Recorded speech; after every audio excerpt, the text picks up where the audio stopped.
The following docuseries explores the experiences of those on the front lines of the response to serious injury and fatal road collisions. It includes references to traumatic events, injury, loss of life, and the emotional impact of this work, including references to post-traumatic stress.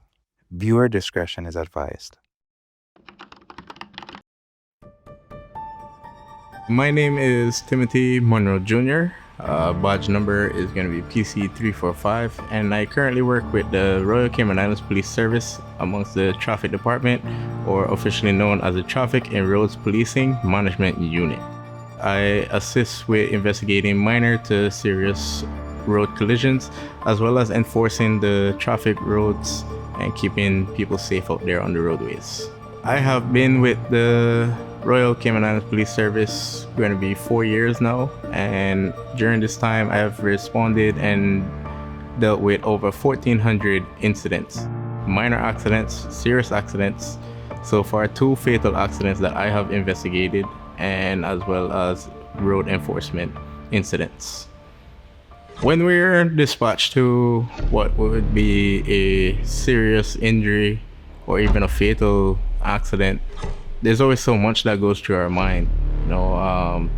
Sometimes you get the report of a serious accident and you might hear them say roadway blocked or injury. Immediately you start trying to assess multiple things. You assess best route to get there. You assess maybe time of day, whether it's early morning, is there a lot of traffic?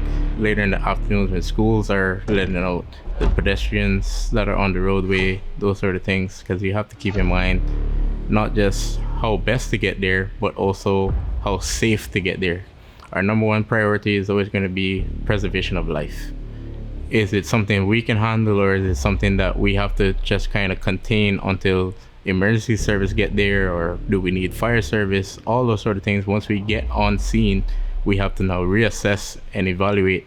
There's a lot of training that comes into play. So when we get those kind of calls, it's like muscle memory now, especially if we get there even before ambulance is called.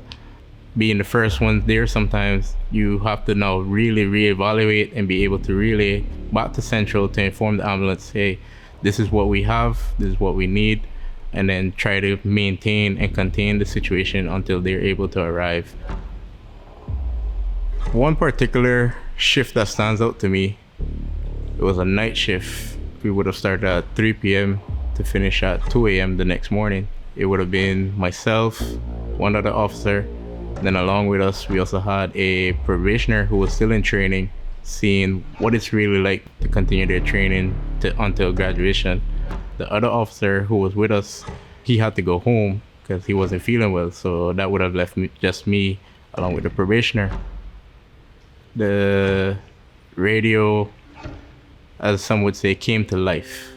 We try not to say that the radio is silent or quiet, but it literally just woke up. It was initially reported as a 2-vehicle collision about 20 minutes from our location, serious roadway block, injuries, and a 7-year-old was involved. Other police officers who were closer by, they would have already got on scene, started to block the roadways. When we got on scene, you could immediately hear the child screaming, just excruciating pain. Somebody already had him in the rescue position, which would be to be laying over on his left side. The probationer came over. She was able to kind of calm him down a little bit, and then she asked me like what she needed to do. By that time, the fire officers had came. They blocked the roadway with their truck, and I told her, get everyone up back behind the fire trucks. I said, right now we need to lock down this road. The driver for the vehicle that the young child was in, she sustained serious injuries. She had 2 broken legs, a broken arm, broken jawbone, and she was in and out of consciousness. Driver for the other vehicle, one leg he couldn't feel anything, the other leg he was complaining of some serious pain. Fire officers had to actually assist him out of his vehicle because he was trapped in the vehicle. In policing, most definitely changes how you see life. it really opens up your eyes as to what is really out there. It's one of those situations where each one reach one. If I can see a better way now through policing as to how to go about in using the roadways, and I share that with somebody, that's now one potential person who is less likely to be involved in a collision. And if they share that with somebody else, it's just a trickle effect. And I believe that it's possible to help decrease the amount of accidents we get out there. And I do think that sometimes all it takes is just to slow down. I'll respond to a minimum sometimes 10 accidents in a day. 7 out of those 10 accidents could have easily been avoided if the person just waited 1 to 2 seconds. So that would be my advice to anyone. Just wait.